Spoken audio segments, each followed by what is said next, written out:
இப்போ சென்னையில ரெண்டே பேருக்கு நடுவுல தான் போட்டி. ஒன்னு இஎம்ஐ, இன்னொன்னு ரெண்ட். போரூர், காட்டுப்பாக்கம். ரெண்டட் ஹவுஸ்னா உங்க ரெண்ட், அவங்க அசர்ட். ஓன் ஹவுஸ்னா உங்க இஎம்ஐ, உங்க assert. For bookings call 8682089820. Stepstone Viram Phase 2. காட்டுப்பாக்கம்ல premium 2 and 3 BHK apartments. Just 79 lakhs all inclusive. தலைவர் திருமாவளவன் அவர்களே ஒரு மாதிரி திக்குமுக்கா போயிட்டார். அந்த விஷயத்தை பார்த்துட்டு எப்படி இந்த சம்பவம் நடந்துச்சு, போதிய பாதுகாப்பு கொடுத்தாங்களா இல்லையா? அந்த சுனாமியில் நானே எங்கிட்டு போனேன் எனக்கே தெரியல. அடிச்சுட்டு போயிருச்சால, அடிச்சுட்டு அவன் வர்றான் பாட்டுக்கு உள்ள தள்ளிட்டாங்க. தலைவரே பாருங்க, தலைவரே திக்குமுக்காடி போயிட்டார்ல. இது அரசியல் சுனாமி. ஏன்னா அவங்க எல்லாருமே தலைவரை குலசாமியா பாக்குறாங்க. கரூர் சம்பவத்தை அன்னைக்கு கண்ணில் பார்த்துட்டு போயிருக்கீங்க கிட்டத்தட்ட. கரூர்லாம் தாண்டிச்சுதான் சுனாமின்னு சொல்றேன்ல பிரதர். ஜென்ஸ் கிட்ஸ்ன்னு இப்போ பல பேர் சொல்லிக்கிறாங்க. உண்மையான ஜென்ஸ் கிட்ஸை நீங்க அங்கதான் பார்த்துருப்பீங்க. அரசியல் அடங்கா சுனாமியா, அண்ணன் எங்கள் குலசாமியா, உளுந்தூர் பேட்டையா, உலக தமிழர்களின் கோட்டையா, தமிழ் தேசிய மாநாடா, தமிழர் எழுச்சி பெற்ற தமிழ்நாடா, கட்டுக்கடங்காத திருமா தம்பிகளின் கூட்டமா, கணிதத்துக்கே கட்டுப்படாத பெரு வெடிப்பா, கட்டுப்படாத கடல் அலையா, கணக்கில் அடங்காத சிறுத்தைகளின் தலையா. திமுக என்ன பண்ணுவாங்கன்னா ஒரு பிரியாணி கொடுப்பாங்க, ஒரு குவார்டர் கொடுப்பாங்க, கையில் ஒரு 1000 ரூபா கொடுப்பாங்க. திமுக அதிமுக இதில் நீங்கள் நல்லா பார்க்கலாம், கண்ணால் பார்க்கலாம். பிஜேபி டோட்டலாகவே பார்க்கலாம். காசு கொடுத்து முடிஞ்சு போச்சுன்னு பரட்டுவாங்க. டைம் ஆயிடுச்சு. ஆனால் இங்கே அப்படி இல்லை. 12 மணிக்கு நண்பகல் வந்தாங்க, வெயில் இல்லைங்க. இவ்வளோ பேசுகிறாங்க. அவங்களுடைய இளைஞர்களே இன்னும் அரசியல் படுத்தாமல் இருக்காங்களே, தற்கொலை கூட்டமாக இருக்குன்ற ஒரு விமர்சனத்தை வைக்கிறாங்க. அந்த கெப்பாசிட்டி நாங்கள் போட்டது ஒரு 4 லட்சம் 5 லட்சம் போட்டோம். ஆனால் வந்தது 10 லட்சத்துக்கு அதிகமான தொண்டர்கள். எவ்வளோ 10 lakhs உளவுத்துறை சொல்லுது. அப்ப அந்த இடம் என்ன ஆகும்? தாவேகாவோட இணைந்து பயணிப்போம்னு சொன்னதுக்கு அப்புறம் தாவேகாட்ட இருந்து எந்த ஒரு ரியாக்ஷனுமே வரலையே, ஒரு நன்றி கூட தெரிவிக்கலையே முதல்வர். இதை எப்படி பாக்குறீங்க? முதல்வர் பேசிட்டாருங்க, தலைவர்கிட்ட போன்லயே பேசிட்டாரு. கலக்கிட்டீங்கண்ணே, மாசா இருந்துச்சு, தெறிக்க விட்டீங்களே. எப்படி இல்ல இதுக்கு பின்னாடி எந்த சதி இருக்கா? திமுக அதுவும் தூண்டி விடுச்சுன்னு நினைக்கிறீங்க? இல்ல அப்பெல்லாம் ஒண்ணுமே செய்ய முடியாது. சிறுத்தை கூட்டத்துக்குள்ள யாருமே உள்ள வர முடியாது. 125 தீர்மானத்தையும் படித்திருந்தால், தலைவர் 1 மணி நேரம் பேசியிருந்தால், தமிழ்நாட்டில் தமிழ் தேசியம்னா என்னன்னு கடை தொண்டன் வரைக்கும் போயிருக்கும். அனைத்து மக்களும் உணர்ந்திருப்பார்கள்.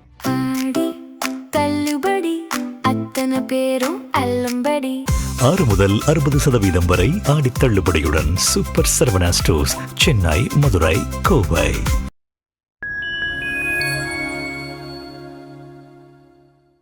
ஃபைன் டைம் நேயர்களுக்கு வணக்கம். இன்று நம்மோடு இணைந்திருப்பவர் விசிகாவின் இளைஞரணி செயலாளர் திரு சங்கத்தமிழன் அவர்கள். அண்ணா வணக்கம். வணக்கம். ஆனால் இப்போ சமீபத்தில் பல விஷயங்கள் அரசியலில் பரபரப்பாக பேசிகிட்டு இருக்கு. சட்டமன்றத்தில் பார்த்தீங்கன்னா காரசார விவாதம்லாம் நடந்துகிட்டு இருக்கு. நம்ம நிறைய விஷயம் நீங்கள் டிஸ்கஸ் பண்ணலாம். அதுக்கு முன்னாடி நம்ம அந்த விசிகா மாநாட்டை பற்றி பேசிடலாம்ண்ணா. அங்கே கட்டுக்கடங்காத கூட்டம் வந்துச்சுன்ற மாதிரி பல விஷயங்கள் நம்ம சமூக வலைதளத்தில் பார்த்தோம், அந்த காணொலிகள்லாம் பார்த்தோம். தலைவர் திருமாவளவன் அவர்களே ஒரு மாதிரி திக்குமுக்கா போயிட்டார். அந்த விஷயத்தை பார்த்துட்டு முன்னாடி நீங்க எப்படி நான் பாக்குறீங்க? எப்படி இந்த சம்பவம் நடந்துச்சு? போதிய பாதுகாப்பு கொடுத்தாங்களா இல்லையா? சில ஆண்டுகளுக்கு முன்னால, பல ஆண்டுகளுக்கு முன்னால் சுனாமி வந்துச்சு, பாத்துறீங்களா? 2004. ஆமாண்ணா. பாத்தீங்களா? கேட்டீங்க? இல்ல அப்ப நான் சின்ன பையன், நான் பார்த்தது இல்லை, பார்க்கல. 2004 கேள்விப்பட்டேன். மோசமான சுனாமி. சும்மா அப்படியே கடல்ல போய் அப்படி பார்த்தவங்கன்னா உள்ள போயிட்டாங்க. தெரியுமா? எனக்கு தெரிஞ்சவங்களே சில பேர் போயிட்டாங்க. அப்படியா? ரொம்ப மன வருத்தமான செய்திகள். அவ்வளவு மோசமானது அந்த சுனாமி. இயற்கை பேரிடர். அதே சுனாமி தான் திருப்பி உளுந்தூர் பேட்டையில் நடந்துருச்சு. அங்க கடல் அலைகள், இங்க தலை அலைகள். அவ்வளவுதான் வித்தியாசம். நானும் கரெக்டாக தலைவர் பின்னாடி உட்காந்துருந்தேன். அந்த சுனாமியில நானே எங்கிட்டு போனேன் எனக்கே தெரியல. அடிச்சுட்டு போயிருச்சால, அடிச்சுட்டு அவன் வர்றான் பாட்டுக்கு உள்ள தள்ளிட்டாங்க. தலைவரே பாருங்க, தலைவரே திக்குமுக்காடி போயிட்டார்ல.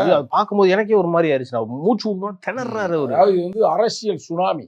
ஏன்னா அவங்க எல்லாருமே தலைவரை குலசாமியா பாக்குறாங்க. சாமி வந்துருச்சுரா அப்படின்னு சொல்லி அவன் பரப்பிட்டு வந்துட்டான். அதனால பெரிய சிக்கல். இன்னும் சொல்ல போனா, முதல்ல உங்க தொலைக்காட்சியில நான் சொல்றேன், தலைவருக்கே ரொம்ப சிக்கல் வர வேண்டிய காலகட்டம் வந்துருச்சு. உங்களுக்கு ஒரு இடத்துல ஒரு நல்லா கேட்டுங்க, ஒரு ஸ்கொயர் மீட்டர்ல எத்தனை பேர் நிற்க முடியும் தெரியுமா? மேக்சிமம் ஒரு நல்ல ஃப்ரீயா இருந்தா ஒரு 10 பேர் நிற்கலாம் ஒரு ஸ்கொயர் மீட்டர்ல. கரெக்டா? ஆனா இவங்க நின்றது எவ்வளவு பேர் நின்றாங்க ஒரு ஸ்கொயர் மீட்டர்ல? 100 பேர். எப்பா, 10 பேர் எங்க இருக்கு, 100 பேர் எங்க இருக்குது? ஐயோ, முடியாது. அதுதான் அங்க இருக்கிற பெரிய சிக்கல். அந்த சிக்கல்ல என்ன ஆகி போச்சு, ஐயோ நம்ம சொல்றதுக்கே இந்த இடத்துல எனக்கு கற்பனை பண்ணி கூட என்னால பார்க்க முடியல. கையெல்லாம் எனக்கு கிழிச்சிட்டாங்க. இங்க பாருங்க. அப்படியா? அன்பின் மிகுதியாக தான். அன்பை மீத கட்டி பிடிக்கிறாங்க. ஒன்று தலைவரை பார்க்குறாங்க, தலைவர் தெரிஞ்ச முகம், அடுத்து யாரான்னு பார்த்தா அமைச்சரை பார்க்குறாங்க, அடுத்து என்னைய பார்க்குறாங்க. அண்ணன் வன்னியரசு. வன்னியரசு, அப்புறம் நான். இதான் இங்கே இருக்கிற பெரிய சிக்கல். அதனால் நாங்களாம் தப்பிச்சு வரப்பட்ட பாடு பெரும்பாடு. அப்ப நீங்க முன்னாடி இந்த கரூர் சம்பவத்தை அன்னைக்கு வந்து கண்ணில் பார்த்துட்டு போயிருக்கீங்க கிட்டத்தட்ட. கரூர்லாம் இதை தாண்டிச்சுங்களா, சுனாமின்னு சொல்கிறேன்ல பிரதர். அதுனா கூட ஒரு மூவபிள் மக்கள். இது அப்படிலாம் வந்து ஒரு இடத்துல லாக் ஆயிருதுல்ல. லாக் ஆகிட்டு அவன் பாட்டுக்கு அந்த இது நடந்து போகக்கூடாது, இது போட ரேம்ப் போட்டுருந்தாங்கன்னா ரேம்பில் ஏறி உள்ளே வந்துடுறான்ல மேலே. அதனால் வந்து அதாவது இன்னும் சொல்லப்போனால் அந்த ஜென்ஸ் கிட்ஸ்ன்னு இப்போ பல பேர் சொல்லி தர்றாங்க. உண்மையான ஜென்ஸ் கிட்ஸை நீங்கள் அங்கே தான் பார்த்துருப்பீங்க. ஆகஸ்ட் 17ஆம் தேதி உளுந்தூர்பேட்டையில், அதுக்கு பேர் உளுந்தூர்பேட்டை இல்லை, சிறுத்தை நிரந்தர கோட்டையாக மாறி. சிறுத்தையில் கோட்டையா? அவ்வளவு மக்களுடைய இதில் வந்து பயங்கரமாக, அது வந்து நம்ம வார்த்தையால் சொல்ல முடியாது. நான் அதுக்கு ஒரு கவிதை கூட எழுதியிருந்தேன். அந்த கவிதை வந்து இன்னைக்கு காலையில் தலைவரையும் பார்த்துட்டு நான் வந்தேன். அந்த கவிதையை வந்து உண்மையிலே எல்லாருமே இப்போ கொண்டாடுறாங்க. மிக அருமையான கவிதை சங்கத்தமிழ் எழுதியிருக்கிறார். இது சம்மந்தம் நீ கேட்டனால சொல்கிறேன், இல்லைன்னா நான் சொல்ல வேண்டிய எனக்கு தேவை இருக்காது. அந்த கவிதை நான் வந்து ஃபேஸ்புக்லேயும் போட்டிருக்கிறேன், அதை பாருங்க. தலைப்பு என்ன தெரியுமில்ல, அரசியல் அடங்கா சுனாமியா, அண்ணன் எங்கள் குலசாமியா, உளுந்தூர் பேட்டையா, உலக தமிழர்களின் கோட்டையா, தமிழ் தேசிய மாநாடா, தமிழர்கள் எழுச்சி பெற்ற தமிழ்நாடா, கட்டுக்கடங்காத திருமா தம்பிகளின் கூட்டமா, கணிதத்துக்கே கட்டுப்படாத பெரு வெடிப்பா, திணறியது உளுந்தூர் பேட்டையா, திணறியது உளுந்தூர் பேட்டையா, திருப்பி அடித்தது திருமாவின் சாட்டையா, அறிவியல் பால்வீதி கூட்டமா, அம்பேத்கர் அரசியல் சட்டமா, கட்டுப்படாத கடல் அலையா, கணக்கில் அடங்காத சிறுத்தைகளின் தலையா. சிறப்பா இருக்கு. சிறப்பா இருக்கா?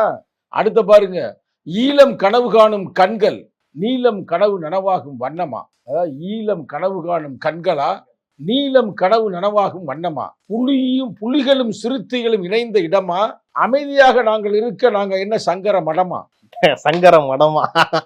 புலிகளும் சிறுத்தைகளும் இணைந்த இடமா, அமைதியாக இருக்க நாங்கள் என்ன சங்கர மடமா, திருமாவையும் தொண்டர்களையும் பிரிக்க முடியுமா, பூமியின் சுழற்சி யாரும் நிறுத்த முடியுமா. எங்கப்பா, யாரும் தவறாக எழுதாதீர்கள். தாய் சிறுத்தையும் குட்டி சிறுத்தையிலும் காதல் கொண்ட இடம், கட்டுக்கடங்காத கூட்டு அர்த்தம் கண்ட அகராதி தடம். நல்லா இருக்கு, சூப்பரா இருக்குண்ணா. சரிங்களா? அதாவது அகராதியிலேயே வந்து விளக்கம் கொடுக்கணும். கட்டுக்கடங்காத கூட்டம் வந்துச்சு அப்படின்னு சொல்லுவாங்க. அது என்னடா கட்டுக்கடங்காத கூட்டம்னா, இதே அகராதி, இதான் டிக்ஷனரி உனக்கு. நீ மற்றதை பார்த்து திமுக என்ன பண்ணுவாங்கன்னா, ஒரு பிரியாணி கொடுப்பாங்க, ஒரு குவார்டர் கொடுப்பாங்க, கையில் ஒரு 1000 ரூபா கொடுப்பாங்க. தெரியுமா உங்களுக்கு? அவங்க வந்து உட்காந்துட்டே இருப்பாங்க, கரெக்டாக அப்படியே பார்ப்பாங்க. டயம் ஆயிடுச்சுன்னா அங்கங்கே பரப்ப. நீ பார்த்துருக்கீங்களா? திமுக அதிமுக இதில் நீங்கள் நல்லா பார்க்கலாம், கண்ணால் பார்க்கலாம். பிஜேபி டோட்டலாகவே பார்க்கலாம். காசு கொடுத்து முடிஞ்சு போச்சுன்னு பரப்புவாங்க. டைம் ஆயிடுச்சு. ஆனால் இங்கே அப்படி இல்லை. 12 மணிக்கு நண்பகல் வந்தாங்க, வெயில்லங்க. அந்த 12 மணிக்கு வந்து அங்கே இருந்து அந்த கூட்டம் நைட்டு வரைக்கும் கலையலைங்க. தலைவர் போயிட்டாரு, இருந்தாலும் அவங்க கொண்டாடுறாங்க அந்த வெயில. இதுதான் உண்மையான ஜென்ஸ் கிட்ஸ் உடைய அந்த பவர். அதனாலதான் எங்க தலைவரே சொன்னது, என் கருத்து இல்லை, தலைவரே சொன்னது அரசியல் சுனாமியா அப்படின்ட்டாரு அவர். நீங்க இப்படி சொல்றீங்கன்னா, இது ஒரு அரசியல் சுனாமின்னு சொல்றீங்க, நீங்க ஜென்சி கிட்ஸோட எழுச்சின்னு சொல்றீங்க. ஆனா பல விமர்சகர்கள் என்ன சொல்றாங்கன்னா, இவ்வளவு பேசுறாங்க, அவங்களுடைய இளைஞர்களே வந்து இன்னும் அரசியல் படுத்தாம இருக்காங்களே, தற்கொலை கூட்டமா இருக்குன்ற ஒரு விமர்சனத்தை வைக்கிறாங்க. பைத்தியக்கார கூட்டம். எவனோ பேசனே ஒரு பைத்தியக்காரப்ப, யார் பேசுன்னு தெரியும் பிரதர். இப்ப இது ஒரு ரூம், ரைட்? நல்லா கேட்டு, நல்லா விவரம் கேளுங்க. இந்த ரூம் இருக்கு, இந்த ரூமுக்குள்ள வந்து ஒரு 10 பேர் வந்து உட்கார்ந்தா நெருக்கடியாக உட்காரணும். ஆனா நமக்கு ஏதோ ஒரு நெருக்கடி சூழ்நிலை வந்துருச்சு, கரெக்டா? புயல் வந்துருச்சு, வெள்ளம் வந்துருச்சு, காத்து மழையமா இருக்கு. ஆனா இருக்கிற பூரா உள்ள வந்துட்டேன். இந்த 10 பேர் இருக்க இடத்துல நீங்க 100 பேரை வச்சுன்னா என்ன ஆகும்? மூச்சு முட்டி செத்து தான் போவோம். அதான் அதுதான் பிரச்சனை. அங்கே கெப்பாசிட்டி வந்து நாங்கள் போட்டது ஒரு 4 லட்சம் 5 லட்சம் போட்டோம். ஆனால் வந்தது 10 லட்சத்துக்கு அதிகமான தொண்டர்கள். எபோவ் 50 lakh 10 lakhs உளவுத்துறை சொல்லுது. அப்போ அந்த இடம் என்ன ஆகும்? இன்னமும் உங்களுக்கு புரியுற மாதிரி சொல்கிறேன். ஒரு டம்ளர் இருக்குது, ஒரு கிளாஸ் இருக்குது, கிளாஸில் தண்ணியை ஊற்றுறீங்க. அந்த கிளாஸ் இருக்கிற வரைக்கும் கரெக்டாக இருக்கும் கொள்ளளவு. அதை விட நிறையா ஊற்றுனீங்கன்னா வெளியே வலிந்து போகும்ல. இன்னும் புரியுற மாதிரி சொல்கிறேன். ஒரு பலூனில் காற்றை ஊதுறீங்க, பிரச்சனை இல்லை. காற்று அளவுக்கு மாரி ஊதிட்டீங்கன்னா வெடிச்சிடும். அவன் வெடிச்சு போச்சு. அங்கே வந்து சுனாமி வந்த மாதிரி எர்த்குவேக் ஆகி போச்சு. ஐயோ, பெரிய இதாக போச்சு. நல்ல வரலண்ணா. ஆனால் இன்னொரு முக்கியமான விஷயம், திருமாவளவன் அவர்கள் சொன்ன விஷயம் என்னன்னா, தாவேகாவோட இணைந்து பயணிப்போம்னு சொன்னதுக்கப்புறம் தாவேகாட்ட இருந்து எந்த ஒரு ரியாக்ஷனுமே வரலையே, ஒரு நன்றி கூட தெரிவிக்கலையே முதல்வர். இதை எப்படி பார்க்குறீங்க? முதல்வர் பேசிட்டாருங்க, தலைவர்கிட்ட ஃபோன்லேயே பேசிட்டார். பேசி எல்லாம் முடிச்சாச்சு. கரெக்டாக அண்ணே ரொம்ப நன்றிண்ணே, சூப்பர்ண்ணே, கலக்கிட்டீங்கண்ணே. எப்படி? விஜய் நேரடியாக தலைவர்கிட்ட பேசிட்டாரு. காலை தலைவர் பார்த்து நான் வந்தேன், அதான் நம்ம ஆஃபீஸுக்கு லேட் ஆகி போச்சு. தலைவருக்கே ஃபோன் பண்ணி சொன்னாப்லையா, கலக்கிட்டீங்கண்ணே, மாசா இருந்துச்சு, தெறிக்க விட்டீங்களே. எப்படி தெறிக்க விட்டீங்க? யாரு? விஜய் சொல்லியிருக்காரு எங்க தலைவர்கிட்ட. ரைட்டு. அப்புறம் ஆளை எல்லாம் சிறப்பாயிருச்சு. அதனால் வந்து அவர் வந்து புலி மாதிரி புலின்னு படம் நடிச்சாரா, புலியும் சிறுத்தையும் இப்போ இணைஞ்சிருச்சு. ஒண்ணும் பண்ண முடியாது அப்ப. இனி ஒன்றுமே பண்ண முடியாது. அவன் கட்சியை கலைச்சி விட்டு இல்லை அமைதியாக வீட்டில் தூங்குங்க. இல்ல இதுக்கு பின்னாடி ஏதோ சதி இருக்கா? திமுக அதுவும் தூண்டி விடுச்சுன்னு நினைக்கிறீங்க? இல்லை அப்பெல்லாம் ஒன்றுமே செய்ய முடியாது. சிறுத்தை கூட்டத்துக்குள்ளே யாருமே உள்ளே வர முடியாது. ரைட்டா? அது உண்மையிலே எங்கள் தம்பிமார்கள் நீங்கள் சொன்ன மாதிரி அந்த அன்பின் மிகுதியாக என்ன ஒரு பெரிய மிஸ்டேக்னா, பிறந்த நாள் பிரதர். ஆமா. அன்னைக்கு எல்லாரும் வந்து பரிசு பொருளோட வர்றாங்க. அதை கேட்டுக்குங்க. பரிசு பொருள் அதுதானே சிக்கலே. பரிசு பொருள் அது வந்து இது எடுக்க பார்க்குறேன், செல்ஃபி இல்லை அதை கை கொடுக்க பார்க்குறேன். இதுதான் வந்த இது அந்த சுனாமியில் அடிச்சு சுற்றி விட்டுருச்சு. ஒருவேளை அந்த 124 தீர்மானத்தையும் படிச்சிருந்தாருன்னா இன்னைக்கு நிலைமை எப்படின்னா? 125 தீர்மானத்தையும் படித்திருந்தால், தலைவர் 1 மணி நேரம் பேசியிருந்தால், தமிழ்நாட்டில் தமிழ் தேசியம்னா என்னன்னு கடை தொண்டன் வரைக்கும் போயிருக்கும். அனைத்து மக்களும் உணர்ந்திருப்பார்கள். ஒரு பெரிய தலைகீழ் மாற்றமே இன்னும் உருவாயிருக்கும். ஆனாலும் பரவாயில்ல, எல்லாத்துக்குமே ஒரு காலம் இருக்குல்ல. அன்னைக்கு பெருசாக மழை வரும்னு சொன்னாங்க. அதுக்கு பயந்துக்கிட்டு தான் நாங்கள் நிகழ்ச்சியை வேகமாக நடத்தினோம். மழையே வரல. அதனால் இயற்கை ஒன்று நினைக்குங்க, பிரபஞ்ச சக்தி ஒன்று இருக்குது. அது ஒரு திட்டம் போடும். அந்த திட்டத்தின் பிரகாரம் எல்லாம் சிறப்பாக நடக்கும். அன்னைக்கு இன்னமும் நான் அந்த பயத்திலிருந்து வெளியில் வரலைங்க, தலைவர் உட்படங்க. பதற்றமாவே இருக்கீங்க. எல்இடி வச்சுருந்தாங்க பார்த்தீங்களா?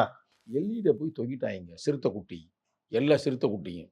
அந்த எல்இடி தான் இது வரைக்கும் வச்ச மாநாட்டுகளே பெரிய எல்இடி பெருசு, அதிகமான பெரிய சைஸ்னு வச்சுக்கங்களேன். ஏறக்குறைய அந்த லென்த்து மட்டுமே ஏறக்குறைய அந்த லென்த்து நான் சொல்கிறேங்க இருந்தது மட்டுமே ஏறக்குறைய 50 மீட்டர். கற்பனை பண்ணி பாருங்க, 50 மீட்டர்னா எவ்வளோ லென்த்துன்னு. 50 மன்னிக்கணும், 100 மீட்டர் 100 மீட்டர் பெருசுங்க. நீ பாருங்களேன், அந்த இது கேமரா போட்டு பாருங்களேன். அந்த ஸ்டேஜ் ஃபுல்லாகவே வச்சுருந்தாங்க. அதை முடிச்சு தொங்கிட்டு இருந்திருக்காங்க. அதை பிடிச்சி. ஆனால் அந்த நேரத்தில் வந்து அந்த வேலை பார்த்த ஜேபியை பாராட்டணும்.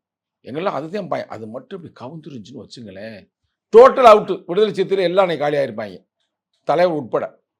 அது ஒரு போய் இதா. ஆனால் இதெல்லாம் உணரணும் சிறுத்தை குட்டிகளே, நீங்கள் இதெல்லாம் உணரணும். சொல்கிற ஒரு பாயிண்ட் நம்ம ஏற்றுக்கொள்கிறோம், நான் மறுக்கலை.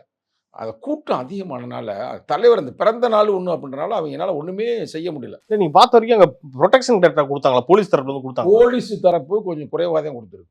அது இன்னும் சிறப்பாக அவங்க கொடுத்துருக்கணும்.